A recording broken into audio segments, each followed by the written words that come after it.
Inside of today's video, we're going to be ranking all 16 chromatic brawlers in the game from the very worst all the way up into the very best. So you guys have been asking to rank a bunch of different rarities because in Star Road now, you have to choose between each rarity and you have to be even more careful now because of just how the progression system works. So if you want me to do any more of the rarities, let me know down in the comment section below. But without further ado, let's jump right into it. So starting off with this 16th brawler, at the very bottom of the chromatic rankings, we have Gale. So Gale has always been a brawler that has been able to shut down tanks quite easily, but right now it's still pretty hard to actually shut down tanks as a Gale. Maybe as time goes on, people can get used to just the way he works, but still for me, I just feel like all these other brawlers just outshine him, and I just never see him picked in the draft stage anymore. Even if there's multiple tanks, I'd rather just go something else like a Bee, Colette, Griff, but overall Gale just feels so lackluster. Right? Next up at number 15, we have Buster. So Buster used to be easily the best brawler or one of the best brawlers within the game, but this buff has finally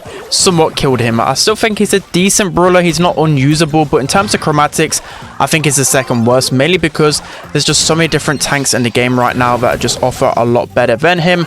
And I just feel like in those 1v1s, it just really just shoots marshmallows. I don't know what it is. Don't know whether you guys feel the same as well. It just takes so long to actually take someone down in a 1v1. But not only that, his best feature, his super, has been destroyed. It went from 6 seconds to 3 seconds.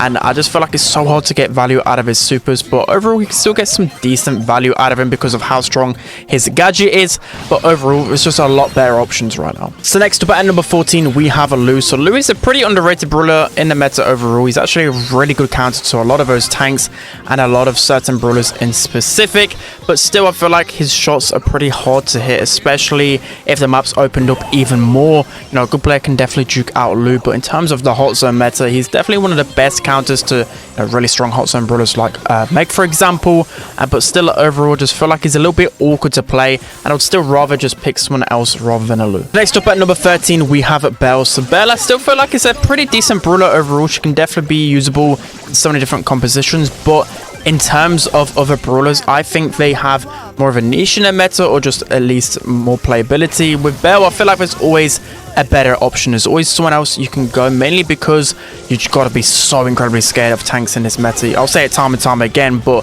she just doesn't really have the DPS for damage to deal with them. You know, a lot of tanks can just run all over a Belle, but as I said, she's still usable and she can still be that solid pick everywhere. But other chromatics are just have a bigger impact in the meta. So next up at number 12, we have Mandy. So Mandy for me is really strong on bounty and knockout, but every other mode, standstill mechanic is a bit gimmicky. It's just too easy to counter, and a lot of the times a good aggressive team can just run all over a Mandy. It can be pretty awkward to play her overall. Her super is really high risk, high reward, but as I said, on maps like Bounty, Shooting Star, she's definitely like the best pick. You've got to be really careful of a good Mandy. Maybe with a few buffs, she could be actually one of the best brawlers within the game, but for now, I think this placing is fair. So next up at number 11, we have a Lola. So overall, Lola's starting to slowly go down within the rankings. Before, she could be this brawler which you can always rely on, pretty decent against everything, but I just feel even though she has her ego available, tanks can still just run it all over a Lola, and she's only really good in open maps, but still I'd rather just go other options, you know, especially on maps like Open Zone, where she used to thrive, Safe Zone. There's just a lot of other meta brawlers right now which just do a better purpose. I think she's definitely slipping down a little bit more, but for now, this is pretty much a fair ranking. So next up, as the 10th best chromatic brawler, we have Fang. So Fang is really solid against those sharpshooters, against brawlers that probably have below 4k HP. He's going to absolutely destroy. But overall, you know, other tanks will just override him a little bit too much. But it's that good kind of hybrid brawler, especially game modes like Knockout, Bounty, maybe in a few other scenarios as well. A good Fang can absolutely pop off. But still, for me, he's still in a little bit of an awkward spot where you can't use him everywhere. So next up, as the 9th best chromatic brawler, we have Colette. So it is a tank meta right now. A lot of people probably think Colette should be a lot higher. But still, for me, I think there's probably some better alternatives out there, especially considering in a draft, if you pick Colette early on, you know, you'll just have other lane brawlers that can just destroy Colette. But maybe as a last pick or later on, or even especially on high side, she's still a really top brawler. She can just easily shut down tanks, and you've definitely got to be careful of picking tanks if someone does pick a Colette overall. But just because of how strong she is in heists, she's always going to be in and around the top well, in the middle or the top of the meta, just because she's always that strong first pick there. So next up, as the 8th best chromatic brawler right now, we have Eve. So Eve is kind of like Belle in a way. She's just pretty decent everywhere, but the reason why I like Eve a lot more is because of her escape mechanic with the gadgets. So the gadgets really going to help you against any aggressive brawler, especially the likes of Buzz. Buzz destroys Belle, but at least with Eve you can jump away. You can also stay on the lake and be just a little bit annoying. She's a really strong pick a lot of times in knockout, heist, as she's pretty underrated across the board right now, so I feel like 8th is definitely a fair ranking. So next up, as the 7th best chromatic, we have Surge. So Surge is a really strong counter to a lot of the tankier brawlers right now, and still he can deal with other brawlers when he has that range. The only problem is that good players won't let you get to that 3rd level, especially on certain maps and certain scenarios. It can just be incredibly frustrating as a Surge to try and level up, but of course everyone knows a good Surge that can level up really fast is gonna be one of the most dominant and the most effective brawlers within the game. But as you go higher, especially towards a legendary, you can't like first pick a Surge, for example. He's more of a reaction kind of counter pick. So coming in as his 6th best chromatic brawler right now, we have Buzz. So Buzz is just romping the meta right now. Such an insane brawler pretty much everywhere. The only problem is that, of course, if you miss one hook, it can be pretty detrimental. You've got to be a really good Buzz and keep up the consistent pressure. But there's just a lot of brawlers in the game right now that just can't deal with his stun. So even if you point blank stun someone with his super, most of the time you're going to get a kill with Buzz. It's just really hard to deal with as an opponent, but still can't really pick him as early on as some other tanks like Sam and Ash, but overall his threat levels are just insane. So coming in as the 5th best chromatic brawler right now, we have Ruffs. So Ruffs has always been Mr. Consistent. He's always been near the top of the meta, especially since he got that damage buff. He's been able to deal with tanks in a 1v1 by himself as well. That's the reason why he's still strong. Like normally in a tank meta, brawlers like Ruffs don't really have the most DPS, but the reason why he's so good, his super as well is a really good counter to Sam and Buzz. If you have that super to hand, both of these tanks can't really go aggro on you. Well, they can. They'll probably end up killing you, but a lot of times you'll end up getting a trade or making them really weak, and that's why I just feel like Ruff's just a solid brawler overall right now.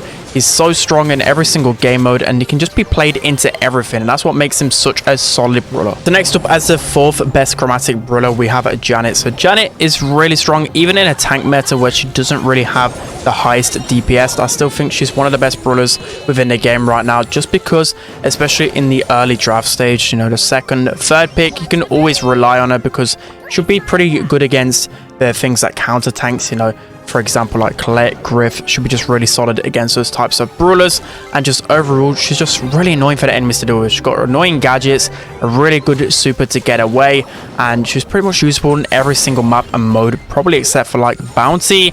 But a good Janet can always create space for your team and just be really annoying to face off against. So coming in as the 3rd best chromatic in the game right now, we have Sam. So for me, a good Sam player can definitely be probably the best chromatic or one of the best brawlers within the game.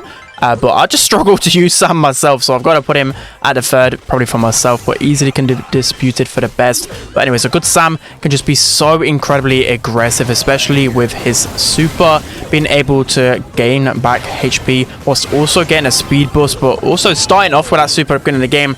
It's just so strong. It's so hard to deal with a Sam just constantly going aggressive over and over again. But the main reason I put him 3rd instead of 1st is because there's still some pretty good counters to him. The likes of Surge, for example, that can be really annoying against him, and just other tank counters can still have their way with him. Whereas with other brawlers, where you'll see the 2nd one, can still escape his counters. So coming in as the 2nd best chromatic in the game right now, we have Ash. So Ash, as I was mentioning towards the end of Sam's point, is that the reason why I put him higher than Sam is because he can still counter his counters. Once he gets the rats, it makes him winnable. I've mentioned it before, where brawlers like Surge, brawlers like B, with the rats you can win that matchup with Ash, whereas with Sam it's pretty hard to win against your counters unless you just completely outplay them or they mess up a little bit. But anyways, Ash is just pretty usable everywhere right now, especially in the draft. In some regions people just pick Ash as even like a 1st pick. He's just so incredibly strong. As I said, a good Ash can just make use pretty much everywhere. Again, one of the brawlers that I'm probably the worst with, but still, just because of how strong he is, I just still have such a big impact on the game when I do pick him. Coming in as the best chromatic in the game right now, I still have Otis. The main reason being is because he's just picked the most pretty much all of the time across every single region. I think Otis is the most picked chromatic brawler in scrims right now, so it just goes to show how strong he is. Even though it's good sometimes to compare win rates and whatever else, in draft it's always good to go a safe brawler, and Otis is always a safe brawler. Of course, he can absolutely shred tanks with his super, but not only that, because of his DPS, but he's just pretty much good against everything. Like, there really isn't a complete solid Otis counter. Probably the biggest counter really is outranging him, but still, I feel like it can definitely work his magic, especially with just how the draft kind of works. You know, there's always other brawlers that can help with his weaknesses, but just overall, just picking him in a draft is just so safe because tanks are just so scary right now, and he can stop that. Alright guys, it's going to be it for today's video. Let me know what you think of the chromatic brawler rankings. To be honest, it was actually pretty hard. A lot of chromatics right now are actually pretty strong. They're in and around each other. Like, even Buster, I would say, is a pretty usable brawler. But, you know, the tanks in the chromatics right now, the Buzzes, the Sam, Ash, these are some of the best brawlers in the game right now, so make sure you're unlocking them. Of course, with some brawlers you do need other gadgets and star powers, you know, especially with like Sam, especially with Ash as well. You need the first bash star power. With Otis as well, you need his star power, whereas maybe a few of the others you don't really need star power, so bear that in mind as well if you're looking to unlock them. But that's going to be it for today's video, guys. Hope you enjoyed it. Don't forget to like, comment and subscribe, and I'll see you guys next time.